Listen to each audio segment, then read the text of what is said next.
नमस्कार दर्शकों, मैं हूं नाविका कुमार और आप जुड़ रहे हैं मेरे साथ उस शो पे जिसका नाम है सवाल पब्लिक का। He who has never learn to obey cannot be a good commander, यानी जिसने आदेश मानना नहीं सीखा वो अच्छा कमांडर नहीं बन सकता। क्या भारत के विपक्ष में कमांडर सभी बनना चाहते हैं, लेकिन आपस में एक दूसरे को ही सुनना चाहते हैं? मैं आज दो विपरीत सच्चाइयां आपके सामने रखना चाहती हूं। पिछले हफ्ते मॉर्निंग कंसल्टेशन के नाम पर एजेंसी ने पीएम नरेंद्र मोदी की अप्रूवल रेटिंग 75% बताई है, जो दुनिया के नेताओं में टॉप पर है। तो दूसरी ओर मोदी के मुकाबले में कौन है, ये देश की जनता नहीं जानती। दावे बहुत हैं, लेकिन हर दूसरे दिन नया दावा इसमें जुड़ता जाता है। पटना में जेडीयू दफ्तर के बाहर नीतीश की तस्वीर के साथ पोस्टर लगता है, प्रदेश में दिखा देश में दिखेगा। लेकिन नीतीश प्रधानमंत्री पद को लेकर अपनी दावेदारी कबूल नहीं करेंगे, ये उनकी ही पार्टी के राष्ट्रीय अध्यक्ष कह रहे हैं। कांग्रेस 7 सितंबर से भारत जोड़ो यात्रा शुरू कर रही है, लेकिन कांग्रेस को जोड़े रखने में ही पार्टी के सामने बड़ा संकट खड़ा हो रहा है। 2024 में पूरे देश में खेला होने का दम भर चुकी ममता बनर्जी को अब लगने लगा है कि आरएसएस में भी कुछ अच्छे लोग हैं जो एक दिन बीजेपी के खिलाफ चुप्पी तोड़ेंगे। सवाल पब्लिक का आज ये है कि बंटा हुआ और दिशाहीन विपक्ष 2024 में फिर प्रधानमंत्री मोदी की ताकत बनेगा? क्या आरएसएस की तारीफ करने को मजबूर हुई ममता बनर्जी को हिंदू वोटों की चिंता सताने लगी है? और क्या मोदी की लोकप्रियता के आगे विपक्ष के सारे तीर खाली होते चले जा रहे हैं? आज यही है सवाल पब्लिक का।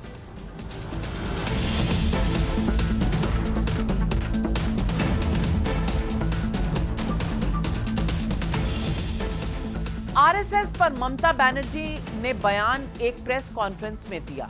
कोलकाता टीवी के सीईओ कौस्तव रॉय ने के ठिकानों पर ईडी की रेड को लेकर पूछे गए सवाल पर ममता बनर्जी को आरएसएस के कुछ नेताओं में अच्छाई के दर्शन हो गए। सुनिए ममता बनर्जी ने क्या कहा। सब मालिकকেই থ্রেট করে আর একটা করে লোক গিয়ে আরএসএস এর নাম করে আরএসএস এত খারাপ ছিল না এবং এত খারাপ বলে আমি বিশ্বাস করি না। এখন ওদের মধ্যে কিছু ভদ্রলোক আছে যারা বিজেপিকে ওইভাবে করে না সাপোর্ট, তারাও একদিন বাদ ভাঙবে। आरएसएस के लोगों पर ममता बनर्जी का हृदय परिवर्तन हैरान करने वाला है। आरएसएस को लेकर ममता बनर्जी ने कैसे कैसे बयान पहले दिए हैं, ये मैं आपको सुनवाना चाहती हूँ। सुनिए ममता बनर्जी के ये पुराने बयान। আর এখানে লোকাল নেই, বাইরে থেকে গুন্ডা নিয়ে আসছে, বাইরে থেকে গুন্ডা নিয়ে আসছে আর বাইরে থেকে আরএসএস এর লোক নিয়ে আসছে। আরএসএস আজকে মতুয়াকে শেখাবে যে মতুয়া ধর্ম কি? আপনি ওকে কান ধরে শেখাবেন, কিন্তু ও আপনাকে শেখাবে না। হিন্দু ধর্ম কি স্বামী বিবেকানন্দ শেখাবে আমাদের। তোমরা কোন হরিদাস যে তোমরা আমাকে হিন্দু ধর্ম শেখাবে? জনসংঘ করে না আরএসএস করে, কি একটা করে নজরে রাখুন। তার কারণ এদের মতো বিপজ্জনক এত মৌল উগ্রবাদী আর কেউ নেই। এরা মৌলবাদী উগ্রবাদী, মনে রাখবেন, বিদ্বেষ ছড়ায়, সমাজে দাঙ্গা ছড়ায়। दर्शकों, कम से कम मुझे नहीं लगता कि आरएसएस में हाल फिलहाल कोई बड़ा परिवर्तन हुआ है, लेकिन ममता बनर्जी का हृदय परिवर्तन जरूर हुआ है, ऐसा नजर आ रहा है।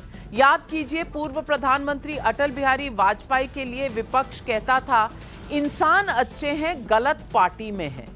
क्या मोदी के मुकाबले में ममता बनर्जी को इस वक्त सच्चाई का एहसास हो गया है और वो आरएसएस को भी उनसे बेहतर मानने का दांव चल रही हैं, ताकि सिर्फ मोदी को कटघरे में खड़ा किया जाए और आरएसएस को नहीं? या मोदी की रेटिंग लगातार हाई रहने पर देश में एंटी इनकम्बेंसी जैसा फिलहाल कुछ ममता बनर्जी को दिख नहीं रहा, इसलिए उन्होंने नई रणनीति पर काम करना शुरू कर दिया है?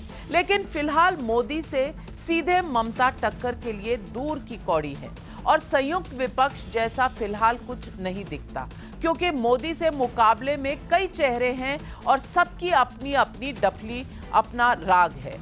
इसी हफ्ते तेलंगाना के मुख्यमंत्री के चंद्रशेखर राव पटना गए थे। बिहार के मुख्यमंत्री नीतीश कुमार से बड़ी अच्छी मुलाकात हुई, लेकिन प्रेस कॉन्फ्रेंस में विपक्षी एकता की पोल खुल गई। एक अजीब सी उठक बैठक सी होने लगी।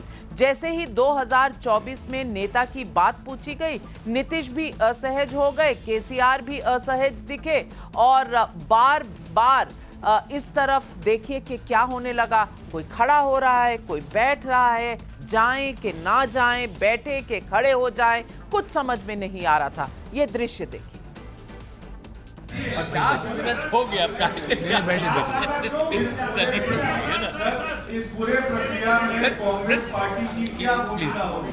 विपक्षी एकता में कांग्रेस पार्टी की क्या भूमिका रहेगी? राहुल गांधी क्या प्राइम मिनिस्टर के दावेदार रहेंगे? क्योंकि कांग्रेस पार्टी कहती है कि अरे सब सवाल काहे के लिए राहुल गांधी। देखिए ऐसा है, नहीं सिंपल बात है। मैंने साफ कह दिया कि आप होशियार है, मैं आपसे भी होशियार हूँ। मैंने कह दिया है, कहिएगा वही मान। भैया नहीं प्लीज, मैंने बता दिया है। मैंने उनका नाम लिया तो आप बैठ जाइए। ऐसा है, हम जरूर बैठेंगे। भाजपा के जितना विरोधी दल है इस देश में, उनको सब एकजुट करने के हर संभव प्रयास हम करेंगे। अब इससे ठीक बढ़िया है? बात आपको क्या कहें? इसके बाद में बैठक में सर्वानुमति से, सर्वसहमति से जो बात निकल कर आती है वो विस्तार रूप में हम आपको बताएंगे। विकास बिना ब्राह्मण के कोई शादी होता ही नहीं है। मैं आपको ऊपर ही पटना के जेडीयू दफ्तर में नीतीश कुमार का वो पोस्टर दिखा चुकी हूं जिसमें 2024 का संदेश छपा हुआ है। नीतीश कुमार की मौजूदगी में जेडीयू कार्यकर्ता नारा क्या लगा रहे हैं, ये भी सुन लीजिए। नीतीश कुमार जिंदाबाद, जिंदाबाद, जिंदाबाद, धनन सिंह जिंदाबाद, जिंदाबाद, जिंदाबाद। 2024 का पीएम कैसा हो? नीतीश कुमार कैसा हो? नीतीश कुमार जिंदाबाद, जिंदाबाद, जिंदाबाद। लेकिन इस सब के बावजूद पीएम पद की दावेदारी को लेकर नीतीश कुमार का जवाब क्या है, ये भी आप देख लीजिए। सर, काफी लोगों की इच्छा है प्रधानमंत्री बनने कराने की, नारा लगा रहे हैं। सब कुछ छोड़ दीजिए।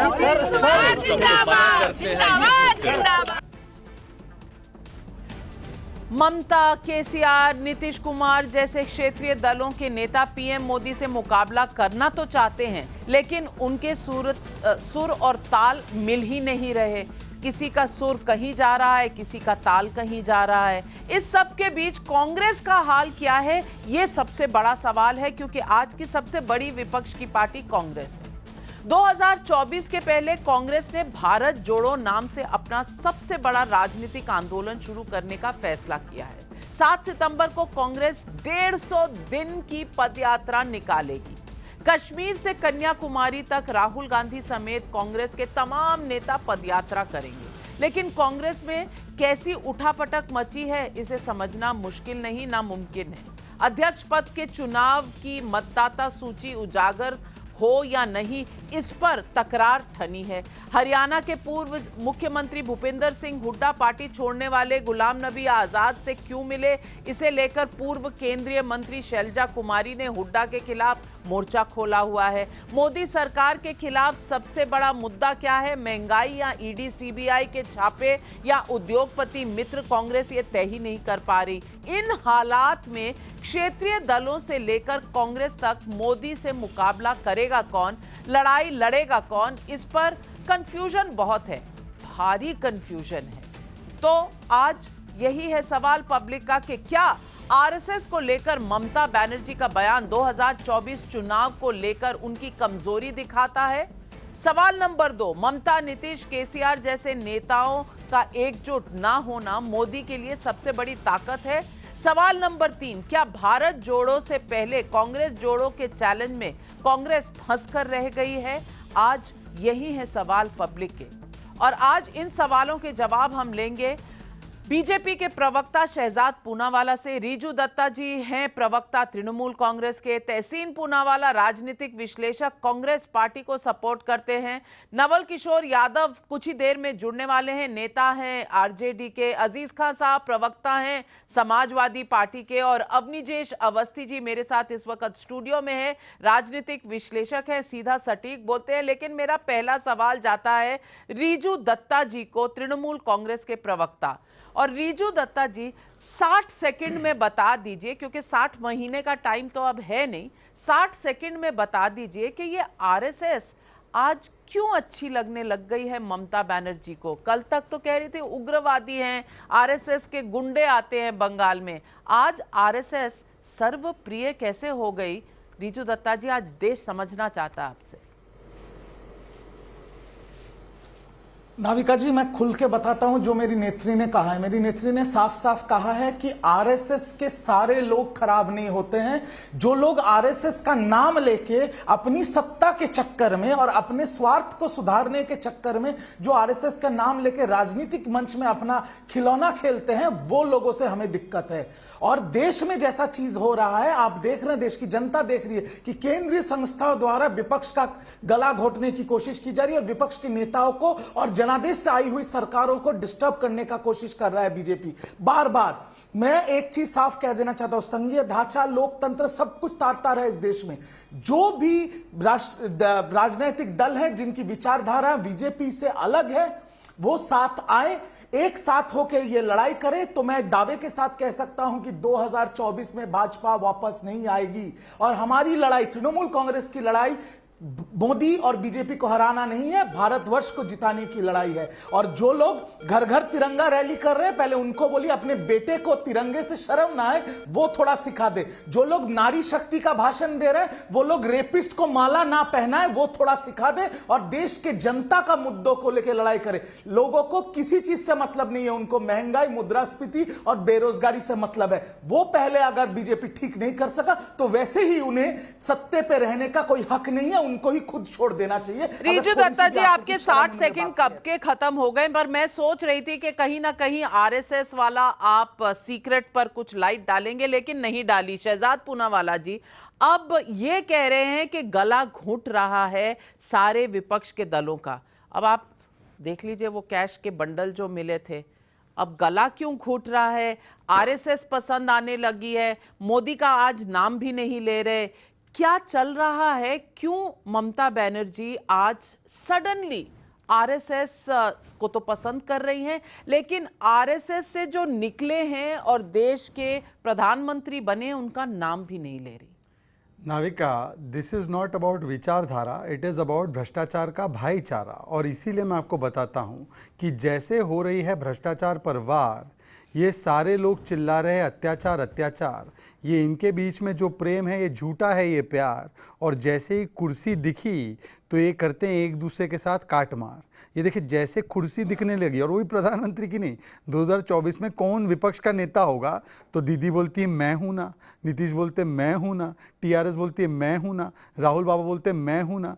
तो ये सारे लोग मैं हूँ ना, मैं हूँ ना, मैं हूँ ना में आ गए। आज मैं केवल दो चीज़ पूछना चाहता हूँ। आज रिजू दत्ता जी ने जो ब्रेकिंग न्यूज़ दिया आपके यहाँ पर, अब तहसीन पूनावाला पारिवारिक स्पोक्स पर्सन भी बैठे हैं, उनके नेता क्या बोलते हैं राहुल जी, कि RSS is a terrorist organisation, RSS is responsible Gandhi's murder.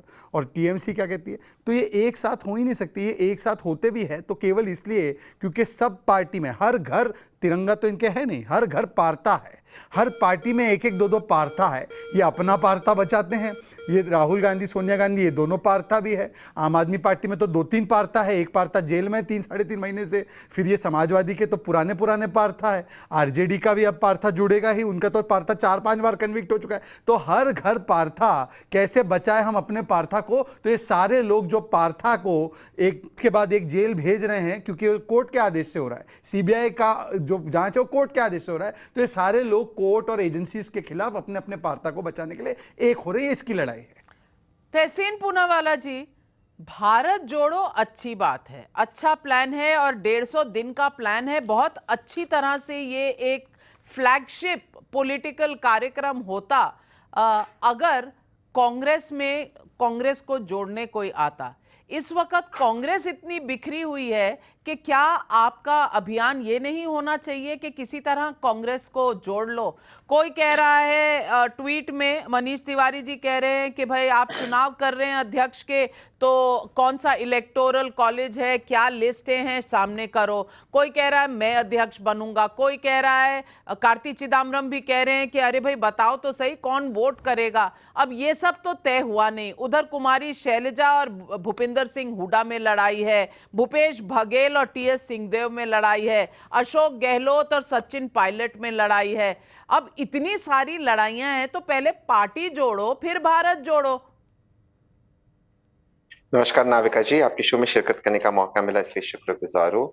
हम भारत को जोड़ना चाहते हैं और आरएसएस और भाजपा भारत को तोड़ना चाहती है, ये अंतर है दोनों में।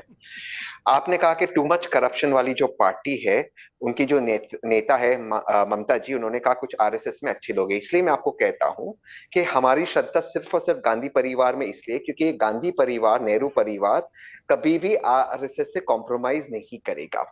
अब सवाल है कि देश में विपक्ष का नेता या प्रधानमंत्री कौन बनेगा। विपक्ष का नेता 100% माननीय नरेंद्र मोदी जी बनेंगे, क्योंकि 2024 में नरेंद्र मोदी जी का मुकाबला, माननीय प्रधानमंत्री का मुकाबला देश की आवाम के साथ है, जिनको हराने वाली है। अब आपका सवाल आया कि जो नीतीश कुमार जी और टीआरएस का प्रेस कॉन्फ्रेंस हुआ, उसको आपने जो कुछ विजुअल्स दिखाए, कम से कम इन नेताओं में ये तो गट्स है कि वो अनस्क्रिप्टेड प्रेस कॉन्फ्रेंस करे और जो कठिन से कठिन सवाल है उसके वो उत्तर दे। वरना आज तक 8 साल में प्रधानमंत्री जी तो कभी प्रश्न प्रेस कॉन्फ्रेंस तो लिए नहीं, हाँ इंटरव्यूज करते और आपके साथ भी इंटरव्यू किया, लेकिन प्रेस कॉन्फ्रेंस करने में उनमें गट्स ही नहीं है।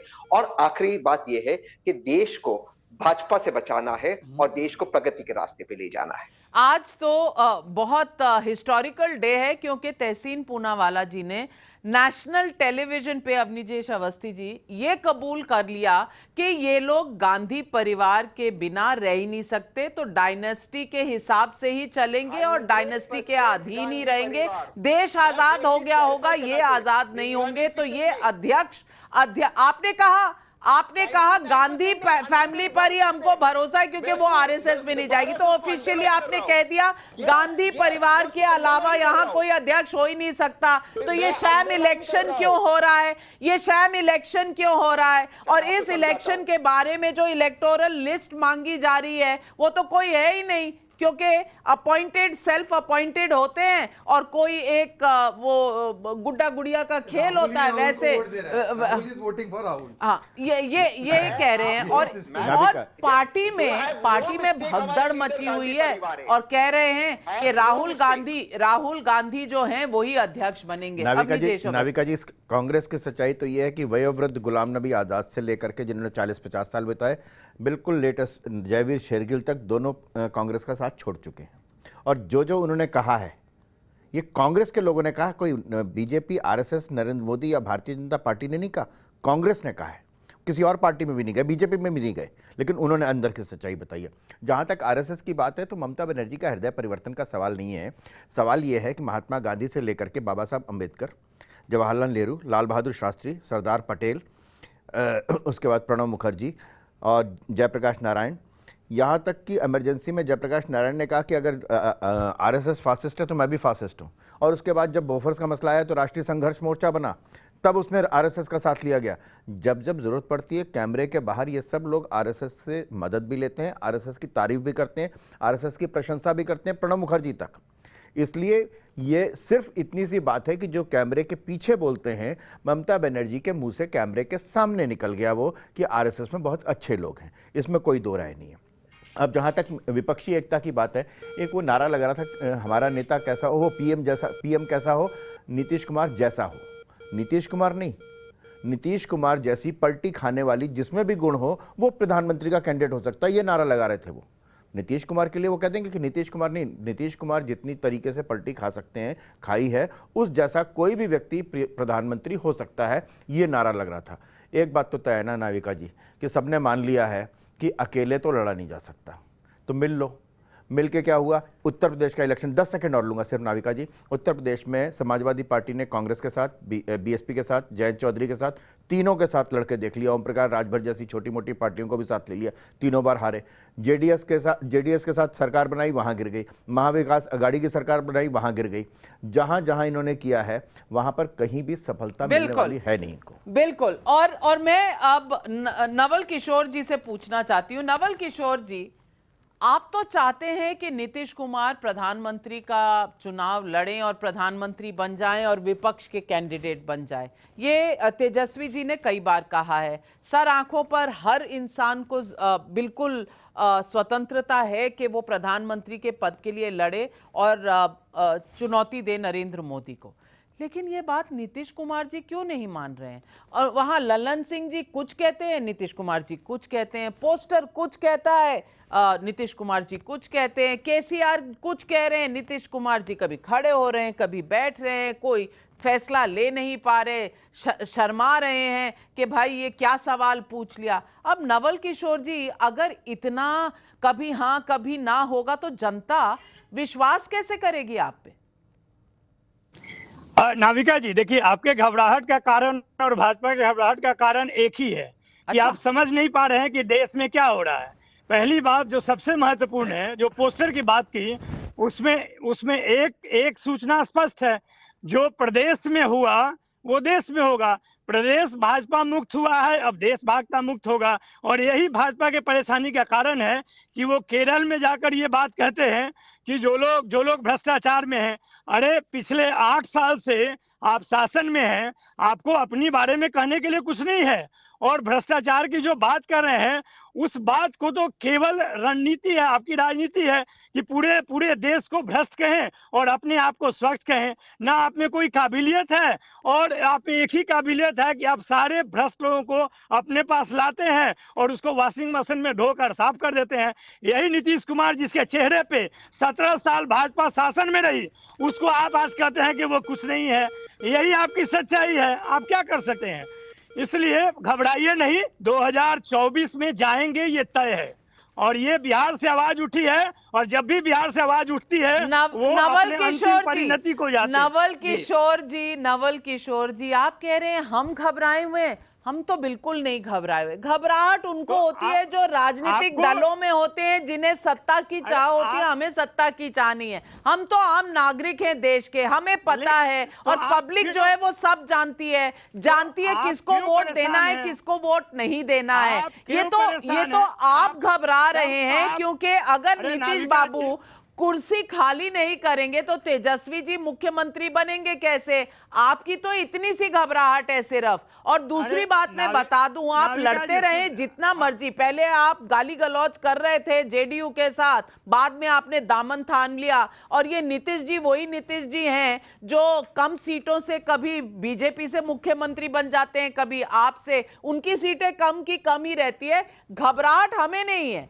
घबराहट सिर्फ आपको है, क्योंकि हम जनता हैं, जनता की आवाज है। हमें पता है क्या हो रहा है और हमें पता है क्या। जनता बहुत सयानी है। और अजीज खान साहब, जनता सयानी है, इसीलिए मैं कह रही हूं, ये कभी हाँ कभी ना जब तक चलेगा, तब तक जनता को आप विश्वास कैसे दिलाएंगे कि आप एक यूनिट हैं, आप इकट्ठे रहकर एक स्टेबल सरकार पहुंचा सकते हैं लोगों के दुखों की। मैं नहीं कह रही कि लोगों के कोई दुख नहीं है, महंगाई है, बेरोजगारी है, मैं बिल्कुल मानती हूं। लेकिन इस महंगाई बेरोजगारी को कौन सॉल्व करेगा, ये आप कैसे जनता को यकीन दिलाएंगे अगर कभी हाँ कभी ना के चक्कर में रहे?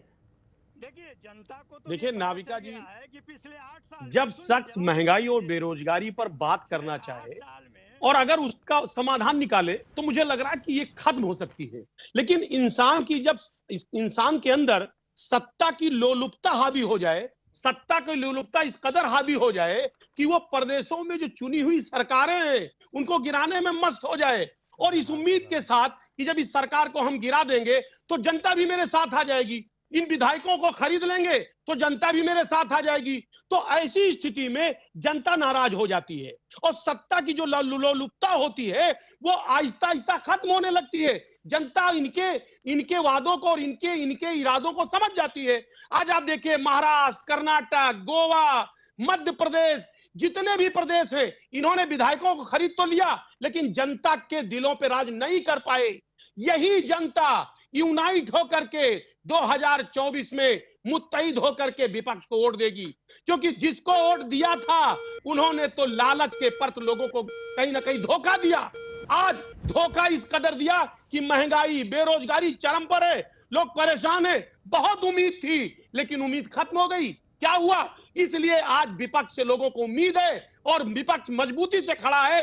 इसी डर से ईडी, सीबीआई और तमाम जो सरकारी संस्थाएं हैं उसका इस्तेमाल आज माननीय मोदी जी कर रहे हैं। ये डर है। और एक बात बताऊं, ये जो भ्रष्टाचारी कह रहे हैं माननीय मोदी जी, यकीन मानिए इसी डर से, क्योंकि सारे भ्रष्टाचारी आज बीजेपी में इकट्ठा हो गए हैं और वो मोदी जी ने क्या कहा, मोदी जी ने क्या कहा पहले सुन लीजिए अजीज खान साहब। आप कह रहे हैं कि जनता डर गई, मुझे जनता से ज्यादा आप डरे हुए नजर आ रहे हैं, पर सुनिए मोदी जी का यह बयान जो उन्होंने भ्रष्टाचार पर आज कहा कि जैसे जैसे भ्रष्टाचारियों पर एक्शन हो रहा है तो देश की राजनीति में नया पोलराइजेशन भी शुरू हो गया है। भ्रष्टाचार और भ्रष्टाचारियों को बचाने के लिए कुछ राजनीतिक दल खुल करके सामने आ गए हैं, संगठित होने का प्रयास कर रहे हैं। ये किससे घबरा रहे हैं? ये एजेंसी से घबरा रहे हैं, मोदी जी से घबरा रहे हैं, जनता से घबरा रहे हैं, या एक दूसरे के बीच में जो महत्वाकांक्षाएं हैं उससे घबरा रहे हैं? शहजाद पूनावाला जी, देखिए 2014 के पहले नाविका आप जब चुनाव कवर करती थी तो सेंट्रल पॉइंट ऑफ गोलबंदी होता था कि हम तथाकथित सेकुलर पार्टियां हैं और वो तथाकथित सांप्रदायिक पार्टियां एक हो जाओ, सेकुलरिज्म बचाना है। आज खुल के आ गए, आज कह रहे सेकुलरिज्म गया तेल लेने, हमें तो भ्रष्टाचारियों को बचाना है। इसलिए मैं कहता हूं ये कांग्रेस पार्टी का भारत जोड़ो नहीं, भ्रष्टाचार जोड़ो है। ये भ्रष्टाचार जोड़ो अभियान है। अब देखिए पहले तो तहसीन पूनावाला, तुम गुलाम नबी को जोड़ो, तुम आनंद शर्मा जोड़ो, तुम मनीष तिवारी जोड़ो और तुम शशि थरूर जोड़ो और परिवार छोड़ो। जब परिवार छोड़ोगे तब देश को जोड़ोगे और इनको जोड़ोगे। दूसरी बात, अरे ये आरजेडी वाले बीच में क्यों बोलते हैं फ्री फंड में? मैं कांग्रेस से बोल रहा हूं, ये आरजेडी वालों ने तलाक देकर रखा है पर फ्री फंड में बीच में बोलते हैं। अब मेरी बात पूरी हो जाने दीजिए। दूसरी बात देखिए, जहां तक बात है, अभी उन्होंने कहा कि जो प्रदेश में हुआ ना पूरे देश में होगा, ऐसा है। देखिए ये जेडीयू का स्टेटमेंट है, लालू को आइकॉन ऑफ करप्शन बोला था। आइकॉन ऑफ करप्शन किसने बोला था? जेडीयू ने जब कन्विक्ट हुए थे। तो ये आइकॉन ऑफ करप्शन पूरे देश में एक्सपोज होगा। बिल्कुल सही बात किया। आखिरी बात मैं आता हूं, देखिए समाजवादी से, समाजवादी पार्टी को एक सवाल है। अभी टीएमसी के नेता ने कहा कि आरएसएस तो बड़ी अच्छी संगठन है, ये आरएसएस तो ठीक है।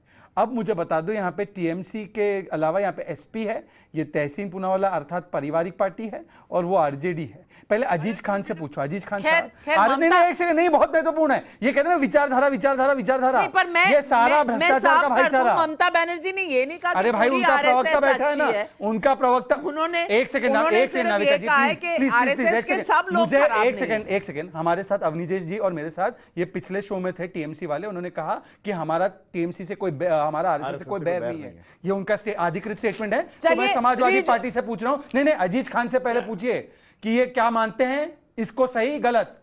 आरएसएस सबसे राष्ट्रवादी संगठन है, ये टीएमसी के प्रवक्ता ने अवनीश जी बैठे हमारे साथ पिछले शो में कहा है। वो पिछले प्रोग्राम में कहा होगा, यहाँ तो कहलवालू इनवैलिड हो गया। नहीं यहाँ तो कहलवालू रीजू दत्ता जी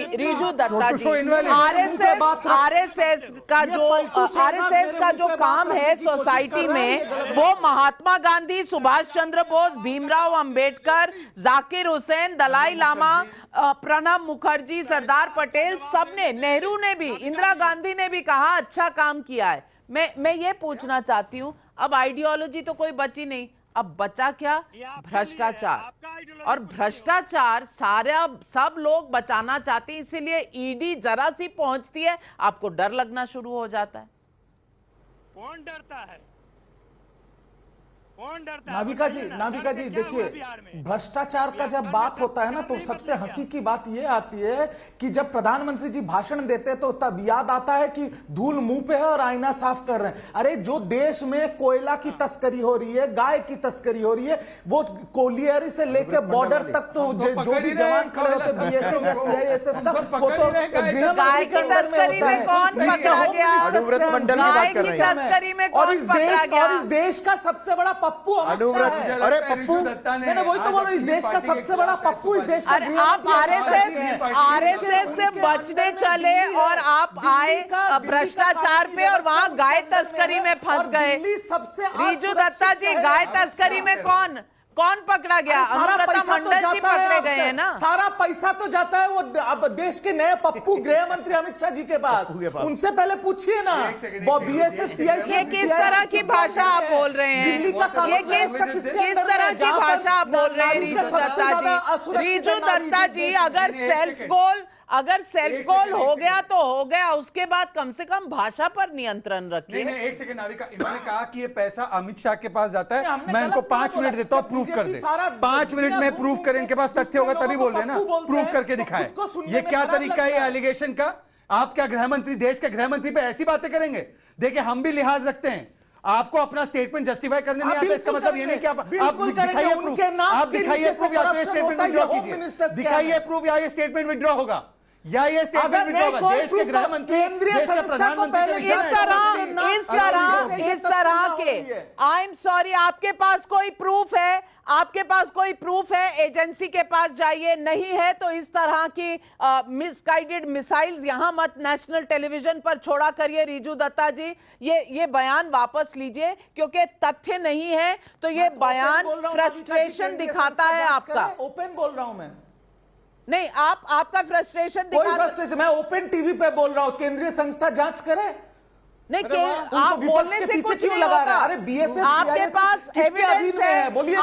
आज बीजेपी का नाविका जी, बीजेपी के सांसद दिलीप घोष बोल रहा है सीबीआई सेटिंग करके चल रहा है। मैं तो दिलीप घोष को कोट कर रहा हूं। आप कुछ भी दिलीप घोष को बोला है कि नहीं? बीजेपी का सांसद है, उसने बोला सीबीआई सेटिंग करके चल रहा है। रीजू दत्ता जी, इस तरह के बयान या तो आप एविडेंस के साथ रखिए, वरना ये बयान वापस लीजिए और इस बात का जवाब दीजिए कि आरएसएस अगर सब बुरी नहीं है तो आज आप मानते हैं ना कि आरएसएस ने भी कुछ अच्छे काम किए हैं। आज ये मानते हैं ना कि आपको कहीं ना कहीं हिंदू वोट का डर सता रहा है। अच्छा, बहुत अच्छा सवाल। पहला तो नाविका जी, जब 2019 में बीजेपी सरकार बनाई थी, ऐसा तो नहीं है कि देश के सारे हिंदू ने नरेंद्र मोदी को वोट दे दिया था। ऐसा नहीं, अगर एक हिंदू ने नरेंद्र मोदी जी को वोट दिया तो एक हिंदू उनके विपक्ष में भी वोट दिया है। यह आंकड़ा कहता है और मेरे से अच्छा ही आपको पता है। दूसरी चीज, आज मेरी नेत्री ने क्या कहा है, मैं ओपन बोल रहा हूं। पहले तो मैं और एक बयान दे रहा हूं, पहले बीजेपी को बोलिए आरएसएस से अपना समझौता कर ले। जहां अमित शाह जी बोलते हैं देश का एक ही भाषा है हिंदी, मोहन भागवत जी कहते हैं नहीं, हर देश की भाषा इस देश में इंपॉर्टेंट है। तो बीजेपी और आरएसएस पहले अपना घर का झमेला आप मुझे कंपेल कर रहे हैं कि मैं लाई डिटेक्टर टेस्ट में आज डालना पड़ेगा मुझे। दो ऐसे बयान आपने दिए हैं। रीजू खुद गुजराती है भाई, हाउ कैन ही से कि देश में दिल्ली आने के बाद उन्होंने हिंदी सीखी है।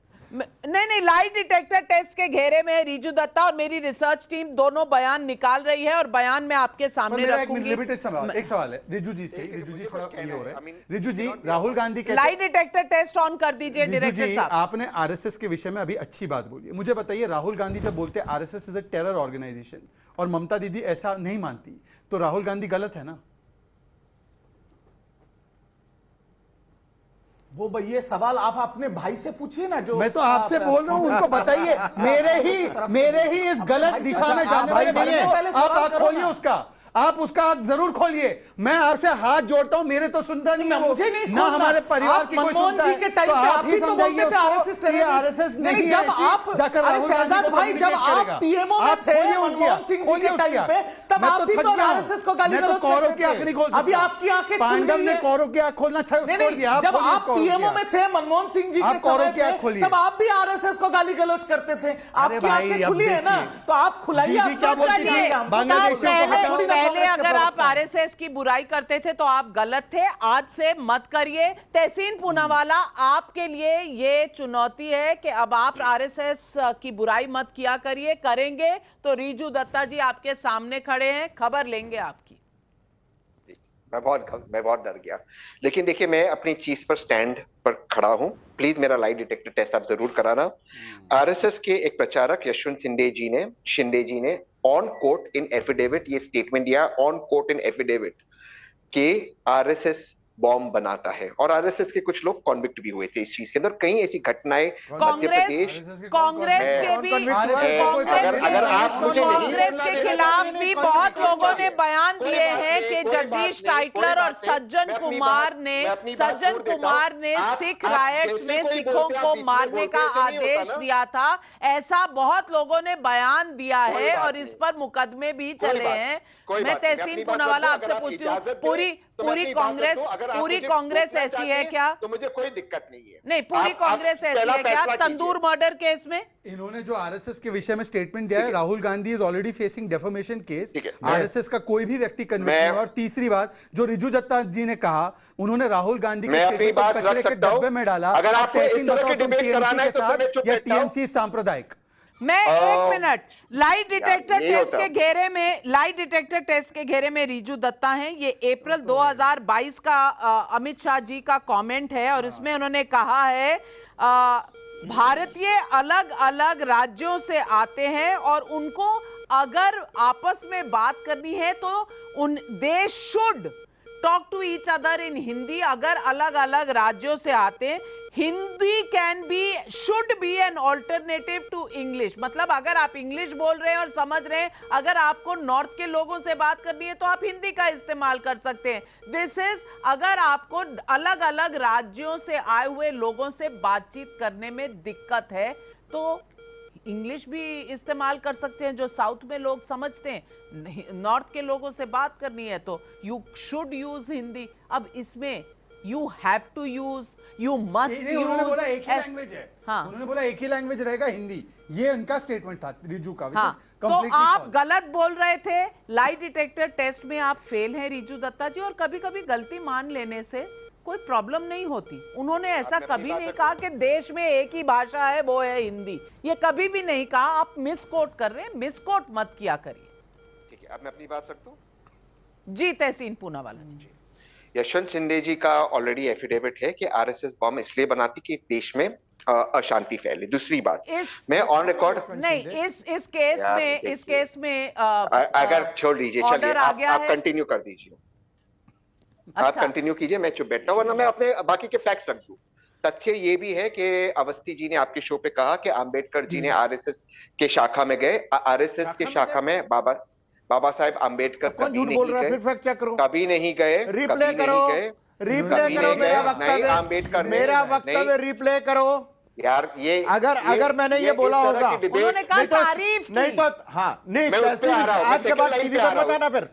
अगर मैंने ये बोला है तो मैं नहीं आऊंगा, और नहीं बोला तो आज के बाद टीवी पर शक्ल मत दिखाओ। नहीं, आंबेडकर जी ने आरएसएस की तारीफ की है। आंबेडकर जी आरएसएस के कट्टर विरोधी। चलिए, मैं अवनीजेश अवस्थी जी का बयान निकाल रही हूं और उन्होंने मैं बता दूं, डॉक्टर भीमराव अंबेडकर ने कहा है, मुझे आश्चर्य होता है ये देखकर कि यहां पर स्वयंसेवक किसी भी प्रकार के भेदभाव के बिना किसी दूसरे की जाति जाने बगैर परस्पर भाईचारे से रह रहे हैं।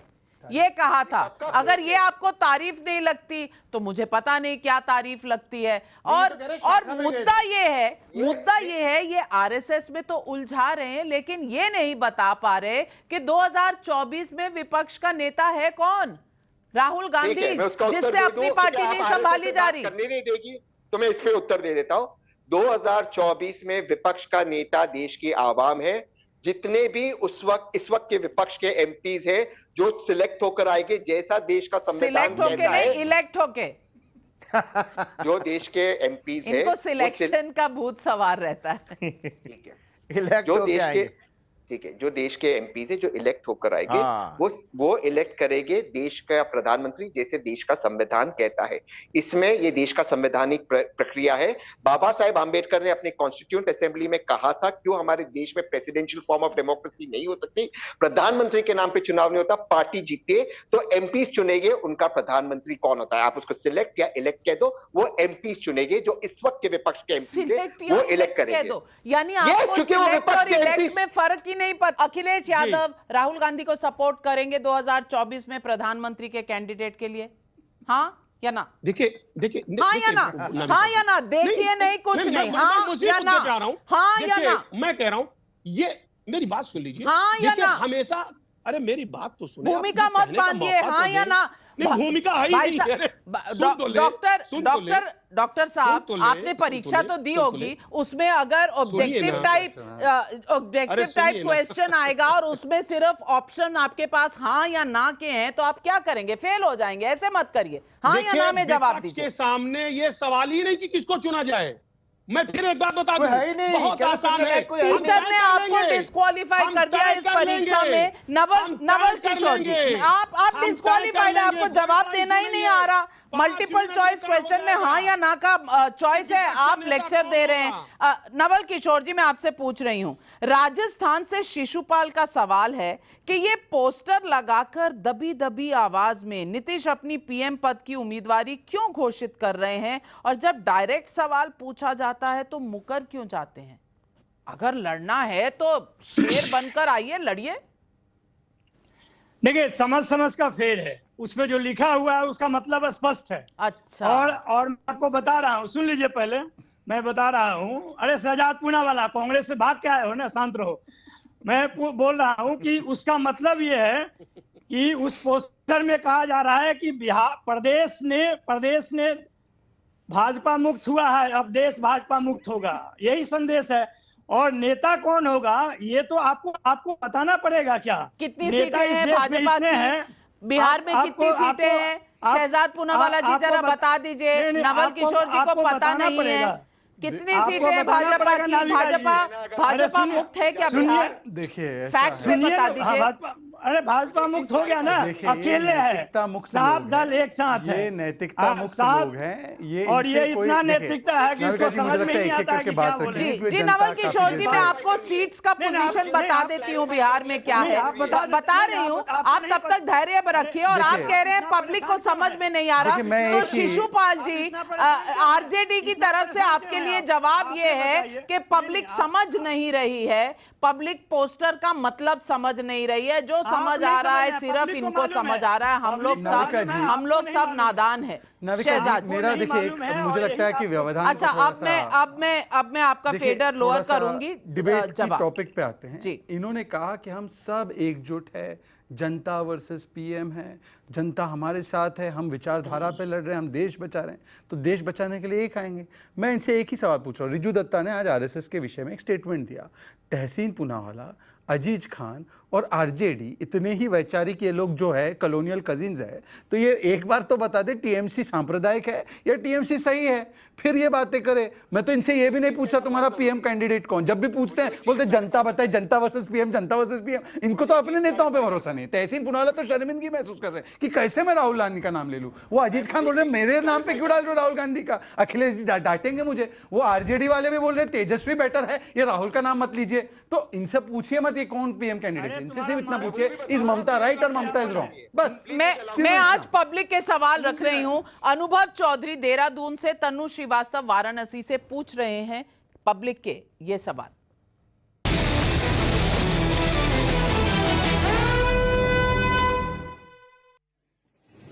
मेरा सवाल यह है कि आरएसएस पर ममता बनर्जी का हृदय परिवर्तन हो गया है या वो बीजेपी समर्थकों को कंफ्यूज कर रही है? मोदी जी कहते हैं कि सूर्य पूरब से निकलेगा और विपक्ष कहती है पश्चिम से निकलेगा।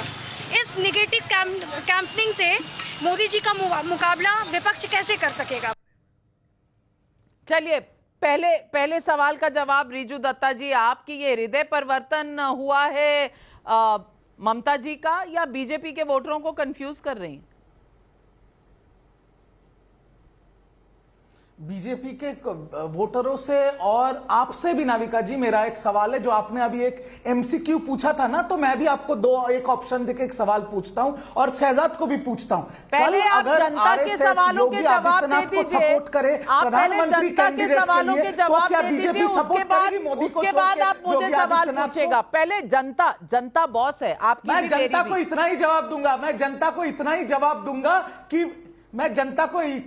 दूंगा कि मोदी के जो सपोर्टर हैं वो ही मोदी से अभी परेशान है, क्योंकि जनता के जो प्रॉब्लम्स है, जो दिक्कतें हैं, वो मोदी 8 साल में उसका सुधार नहीं कर पाई है। और मेरा आखिरी सवाल आपसे और शहजाद से और अवस्थी जी से कि अगर कल आरएसएस सपोर्ट करे योगी आदित्यनाथ को प्रधानमंत्री पद के लिए, तो क्या बीजेपी नरेंद्र मोदी को छोड़ के योगी आदित्यनाथ को सपोर्ट करेगी? यह जवाब दे दे मुझे। नाविका, इनको बोलो पीएम की वैकेंसी अभी 2024 में नहीं है, तो आप लोग भी चिंता छोड़ दीजिए इस बात की। पर ये जरूर बताइए कि गोवा में कितने वोट मिल गए? गोवा में कितने? शहजाद, ये रिजू ने मान लिया कि प्रधानमंत्री तो बीजेपी का ही बनेगा। बिल्कुल, ये प्रधानमंत्री तो बीजेपी का ही बनेगा। ये तो मान लिया इन्होंने। आज रिजू दत्ता ने मान लिया, बिल्कुल खुलेआम मान लिया कि प्रधानमंत्री तो बीजेपी का ही बनेगा। ये स्वीकार कर लिया, ये स्वीकार कर लिया प्रधानमंत्री। चलिए, इतने चिंतित मत होइए। तहसीन पूनावाला, आपसे सवाल जनता का ये है, जनता पूछ रही है कि अगर प्रधानमंत्री सही भी कहते हैं कि पूरब से सूर्य उगता है, तो आप बस ऑपोजिशन है, विपक्ष है, इसलिए कहेंगे पश्चिम से उगता है। ऐसे में जनता आपको मानेगी कैसे? नहीं, और वो ममता दीदी को सपोर्ट कर देगी नहीं आजकल वो स्टेटमेंट के बाद? मैं इसके पहले एक चीज क्लैरिफाई करना चाहता हूं। मैंने अपनी रिसर्च टीम से पूछा, जो फेक कोट अंबेडकर जी के बारे में कहा गया था आरएसएस के बारे में कि यहाँ सब लोग एक साथ रहते, वो फेक कोट है। वो फेक कोट एट्रीब्यूटेड है अंबेडकर जी को। अंबेडकर जी ने आरएसएस के बारे में ऐसी कोई कोट नहीं की। ये कोट जिन किताबों से एट्रीब्यूटेड है वो खुद आरएसएस के समर्थक थे। अंबेडकर जी ने, मैं दावे के साथ कहता हूं, कभी भी आरएसएस का समर्थन नहीं किया, ना ही उनको विजिट किया, ना उनका समर्थन किया। आपके दर्शकों को जानना जरूरी है। 2 बार अंबेडकर जी पर आपने तो अक्यूज किया था अवनीश जी को कि वो गए थे शाखा में। मैं सुनवाना चाहती हूँ आपको कि अवनीश अवस्थी जी ने क्या कहा था, और अगर आपने गलत कोट किया हो तहसीन पूनावाला, तो आप झूठे साबित होंगे। ये अवनीश अवस्थी जी ने क्या कहा था, मैं सुनवा रही हूं। आरएसएस की बात है तो ममता बनर्जी का हृदय परिवर्तन का सवाल नहीं है। सवाल यह है कि महात्मा गांधी से लेकर के बाबा साहब अंबेडकर, जवाहरलाल नेहरू, लाल बहादुर शास्त्री, सरदार पटेल, उसके बाद प्रणब मुखर्जी और जयप्रकाश नारायण, यहाँ तक कि इमरजेंसी में जयप्रकाश नारायण ने कहा कि अगर आरएसएस फासिस्ट है तो मैं भी फासिस्ट हूँ। और उसके बाद जब बोफर्स का मसला आया तो राष्ट्रीय संघर्ष मोर्चा बना, तब उसमें आरएसएस का साथ लिया गया। जब जब जरूरत पड़ती है कैमरे के बाहर ये सब लोग आरएसएस से मदद भी लेते हैं, आरएसएस की तारीफ भी करते हैं, आरएसएस की प्रशंसा भी करते हैं, प्रणब मुखर्जी तक।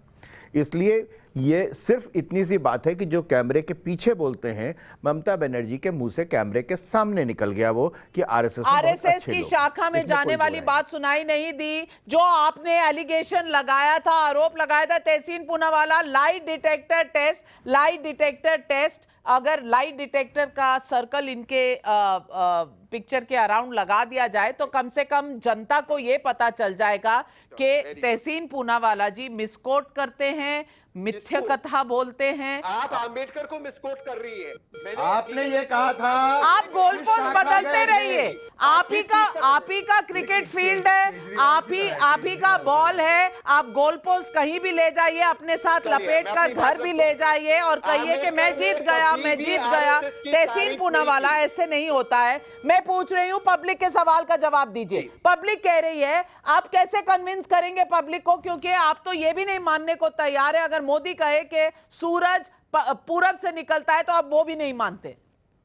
ठीक है, मोदी जी, पब्लिक वैसे ही मोदी जी से और इस वर्तमान सरकार से परेशान हो गए। मैं दोबारा से आपके शो पे कह रहा हूं, हमें नरेंद्र मोदी साहब को नहीं हराना है, हमें भारत को जिताना है। भारत को जिताना यानी आरएसएस और बीजेपी पॉलिटिकली मुक्त भारत को जिताना यानी इकोनॉमी हमें आगे ले जानी। भारत को जिताना है, यानी कि बॉम्ब इसलिए नहीं बनाना है ताकि हिंदू मुसलमान के बीच में विवाद हो। भारत को जिताना इसलिए ये नहीं होना चाहिए कि हम जब चाहे अंबेडकर जी के बारे में फेक कोट्स दो। भारत को जिताना है तो हमें इंग्लिश बच्चों को सिखाना होगा, क्योंकि जब आप इंग्लिश सीखोगे तब आप चलिए, जब तक आप इंग्लिश सिखा रहे हैं बच्चों को, तब तक मैं पब्लिक के 2 और सवाल ले लूं। संजीव चौबे बिलासपुर से, अनीता त्यागी रुड़की से पूछ रही हैं ये सवाल।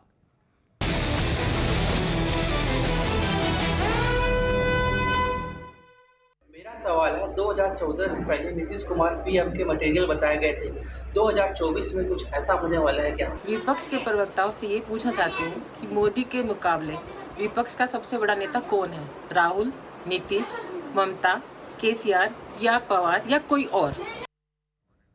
अजीज खान साहब, पहले दूसरे सवाल का जवाब दे दीजिए, फिर मैं नवल किशोर जी के पास जाती हूँ। देखिए, विपक्ष का में पीएम का कैंडिडेट कौन है ये सवाल ही नहीं है, वो हम तय कर लेंगे। बनेगा ही नहीं। 2024 सुनिए ना मेरे, अरे भाई कैसे बनेगा नहीं तो सवाल ही नहीं उठता। आज आपके पास जो लोग थे वो तो भाग गए, आपके जो लोग साथी थे जेडीयू, शिवसेना, अरे सुनिए ना, अकाली दल बचा कौन है आपके साथ? सारी बड़ी पार्टियां तो आपके साथ से भाग गई छोड़ करके। आप लोग अब आपके साथ है कौन? आपके पास सारे स्टेट चले गए, पंजाब, कर्नाटक, अरे सुनिए मेरी बात, ये जो अब महाराष्ट्र, अब मध्य प्रदेश, आपके पास स्टेट है कौन? आप बताइए ना, जो स्टेट है, छोटे-छोटे स्टेट है, आपके साथ बताइए ना कौन कौन स्टेट है, बताइए। आप एक सेकंड, धोखाधड़ी से स्टेट में हो जीत गया, लेना, विधायकों को खरीद लेना, आपने गलत विश्लेषण किया। इनके पास आपने कहा कि दूल्हा कौन होगा, दूल्हा, ये सारे दूल्हा बन के बैठे हैं सेहरा लगा के, इनकी बारात में एक दूसरे की जाने के लिए तैयार नहीं है। ये एक अनार 100 बीमार है। इनसे पूछिए कि क्या ये ममता दीदी का स्टेटमेंट एक्सेप्ट करते हैं? एक बार पूछे इनसे मेरा सवाल, ये आरजेडी वाला, ये समाजवादी वाला और वो परिवार वाला, इन तीनों से पूछे एक बार कि ममता बनर्जी सांप्रदायिक है या सेकुलर है? होना चाहिए दूल्हा के साथ में, आपके पास तो बाराती भी नहीं है। हाँ, हमारे पास कुछ नहीं है जी। आप तो बाइपोल हारे, 14 हारे, 17 हारे, 19 हारे, 22 हारे। आपके पास केवल अनुराग भदौरिया और आप ही बचे हैं। आपके पास 2 ही लोग बचे हैं, अनुराग भदौरिया और आप, और कोई नहीं बचा आपके यहाँ। आप छोड़ दीजिए उसको, चाचा भी नहीं बचा, राजभर भी नहीं बचा। आप राजभर जोड़ो, फिर चाचा जी को जोड़ो, फिर भारत को जोड़ो। अब पहले मुझे बता दो, ममता दीदी सेकुलर है या सांप्रदायिक है? खत्म हो रहा है। ममता दीदी अब आरएसएस सपोर्टर है, तो अब वो सेक्युलर है या सांप्रदायिक? बता दीजिए जल्दी से, हाँ या ना, फिर मल्टीपल चॉइस क्वेश्चन। देखिए, ममता जी ने क्या कहा क्या नहीं कहा मैं उस पर नहीं जाना चाह रहा हूं। क्यों? मैं कह रहा हूं, डर लगता है? अरे सुनिए ना। अरे आप कैंपेन करने तो कलकत्ता जाते हैं, बंगाल जाते हैं, एक वोट नहीं उनका। अरे नाविका जी, अरे सुनिए ना, वोट इनका बंगाल में नहीं, अरे भाई उनका एक वोट यूपी में नहीं। सहजाद सुन तो लो मेरे दोस्त, सुनो। ममता दीदी सेकुलर या सांप्रदायिक? हम एक बात फिर मैं कह रहा हूं, मैं आपके चैनल पे कह रहा हूं, मेरी लड़ाई व्यक्तिगत, सुनिए एक मिनट, समाजवादी पार्टी की लड़ाई व्यक्तिगत किसी से नहीं है, ना मोदी जी से है, ना आरएसएस के लोगों से है। ये भी मान गए, आरएसएस की विचारधारा चलिए आज तो आरएसएस को सब मान रहे हैं। नवल किशोर जी, बस जाने से पहले जनता के प्रति हमें इंसाफ करना पड़ेगा। तो जनता का सवाल था कि 2014 से पहले भी नीतीश जी को पीएम मटेरियल माना गया था, क्या 2024 में भी वही ड्राई रन रहेगा? पूछ रहे हैं, यूपी में योगी को क्या दुल्हा बनाकर पेश किए थे, खट्टर को हरियाणा में दुल्हा बनाकर पेश किए थे। क्या दोहरापन है, क्या दोहरापन है? ये चरित्र दर्शाता है आप लोगों का कि आप एजेंडा और प्रोपेगेंडा कैसे करते हैं। आप एजेंडा और प्रोपेगेंडा कैसे करते हैं, और ये भूतपूर्व कांग्रेसी आप उनको दूल्हा बनाने की बात करते हो, और यही इनकी हिंदू विरोधी मानसिकता है। यही इनकी हिंदू विरोधी मानसिकता है कि एक बड़े महंत को इस प्रकार से वो बोल रहे हैं कि दूल्हा बनेंगे। ये इनकी मानसिकता है। ये दर्शक का सवाल का जवाब नहीं था, और मुझे लगता है कहीं ना कहीं हमारी सेंसिटिविटी में प्रॉब्लम है। हम जब बोलते हैं तो हम सोचते नहीं, या हम जब सोचते हैं तो बोलते नहीं सही बात, क्योंकि हम अंदर ही अंदर शायद जानते हैं कि क्या स्थिति है विपक्ष में, लेकिन बोलने का दम किसी को नहीं है। मैं ये नहीं कहती कि विपक्ष कल ये लड़ाई लड़ नहीं सकता, मैं ये भी नहीं कहती कि विपक्ष अपना लीडर चुन नहीं सकता, बिल्कुल चुन सकता है, लेकिन इस वक्त विपक्ष की अपनी जो अंदरूनी प्रॉब्लम्स हैं उसे पहले सॉल्व करने की जरूरत है। क्योंकि इस वक्त अगर देश में कोई किसी को मान रहा है, सिर्फ देश में नहीं विदेशों में भी अगर कोई किसी को मान रहा है तो वो है प्रधानमंत्री मोदी, जो विश्व में सबसे ज्यादा पॉपुलर लीडर माने गए हैं। लोकतंत्र में वही जीतता है जो जनता तक अपनी बात पहुंचा पाता है और जनता जिस पर विश्वास करती है। नरेंद्र मोदी के खिलाफ विपक्ष ने कैसे कैसे कैंपेन नहीं चलाए, कानूनी जाल में फंसाने की कोशिशें भी हुई, लेकिन 2002 के बाद जहां मोदी विकल्प थे, ऐसा कोई भी चुनाव विपक्ष जीत नहीं सका। इसलिए मोदी के खिलाफ 2024 में मुकाबले की तैयारी करने वाले हर एक विपक्षी नेता को पहले जनता तक अपनी बात पहुंचाने की कोशिश करनी पड़ेगी। इसके लिए जनता के बीच क्रेडिबिलिटी की जरूरत है, विश्वास की जरूरत है, और क्रेडिबिलिटी आती है मुद्दों से, बयानों से और कार्यक्रमों से। विपक्ष ईमानदारी से सोचे, क्या उसकी तैयारी ऐसी है? ये कभी हां कभी ना, कभी उठो कभी बैठो, क्या इससे जनता का विश्वास वो जीत सकेंगे? यही है सवाल पब्लिक का। बस आज के शो में इतना ही, लेती हूं आपसे इजाजत। नमस्कार।